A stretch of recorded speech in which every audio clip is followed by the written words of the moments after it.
Smile. Offering of a tenth part of some personal income. The tithe is the tenth of all increase that God gives to us. Increase is everything that increases the value of earthly possession that God places into your trust, whether it be earned income or unearned gift. A tenth of everything that is increased to you belongs to God in the form of tithe. The tithe of your increase is not yours to give God, but it is God's for us to give to Him. And it's a privilege for us to have Him to give to Him. So, kung magbibigay tayo, mas pwedeng dalawang isip pa tayo kasi wala na akong money, ito na lang yung money ko. Parang bibigay ko ba to or what? Pero kung alam natin who we really are, it will be easier for us. Like, yung last who we really are, like we are more than conquerors, we are loved, we are God's sons and daughters. Amen. We are precious jewels. We have been given all things pertaining to life. We have access to the Father. So, may access tayo, hindi tawagan mo pa, hindi mo na ite-text. It's just there. So, we have all things in Christ.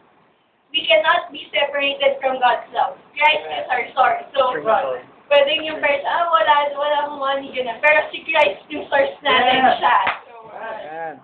So, we have the power to prosper. Sabi nga ni Pastor Jose, we have the power to prosper. Hindi yung poverty yung dapat nasa atin. Parang, we have the prosperity in us. So, before we can be a blessing to someone, dapat tayo muna yung unang ma-bless. So, kung nakakapagbigay tayo sa ibang tao, ibig sabihin na, we're blessed na talaga. So, we are loaded and we don't even know it.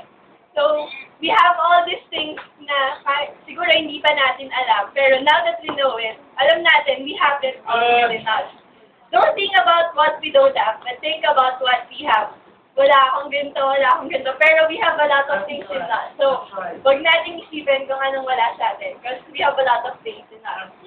So, in 3 John chapter 1, verse 2, Beloved, I pray that you may prosper in all things and be in health just as your soul prosper. So, we are already blessed, that's why we can give. It is not the law that motivates us Christians to give, but rather it is love.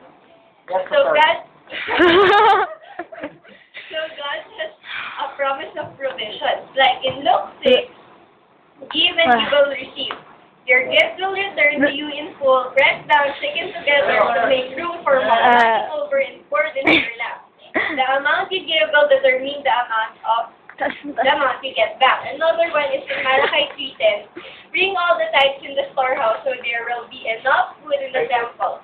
If you do, says the Lord of Heaven's armies, I will open the windows of heaven for you. I will pour out a blessing so great you won't have enough room to take it in. Try it, put me to the test. So, it's done, it's finished. God has already made everything for us. We just need the rest in Him. God has promised an abundant blessing for those who trust in Him by giving their tithes and their offerings. And alam naman natin na God is a covenant-keeping God. He has made provisions for everything that we need. Everything. Physically, mentally, financially. So, yan. And that He has called each of us to do on earth. So, with this tithes and offerings, yung main use of this is to worship the Lord. Hindi lang dahil binibigyan natin sa New Life, not only in this particular place, pero makakabot daw kahit saan with other people, makakatulong siya.